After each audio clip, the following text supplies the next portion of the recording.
మా ఇంట్లో wet grinder repair వచ్చి 1 వీక్ అవుతుంది. ఆ విషయం మా అమ్మ నాకు చెప్పి 1 వీక్ అవుతుంది. సర్లే ఏమైందని ఓపెన్ చేసి చూస్తే పుల్లీ వీల్ బేస్ బ్రేక్ అయిపోయింది. అసలు ఎందుకు ఇలా అయిందని డయాగ్నోస్ చేసి చూస్తే పుల్లీ బేరింగ్ హార్డ్ అయిపోయింది. Fully mechanical damage. Pulley wheel, bearing shaft separate చేసి బేరింగ్ ఓపెన్ చేసి చూస్తే డ్రై అయిపోయి ఉంది. జనరల్‌గా బేరింగ్ వర్కింగ్ కండిషన్‌లో హీట్ ప్రొడ్యూస్ చేస్తది. అందుకే మనం గ్రీజ్ అప్లై చేస్తాం. గ్రీజ్ అప్లై చేసిన బేరింగ్ కూడా కొన్ని ఇయర్స్‌కి వాలటలైజ్ అయిపోయి బేరింగ్ డ్యామేజ్ అయిపోతది.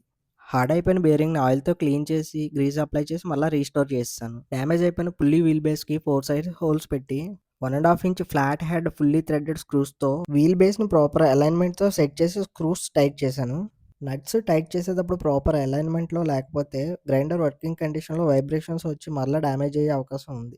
సో, ఫిట్ చేసేటప్పుడే ప్రాపర్‌గా చూసుకోవాలి.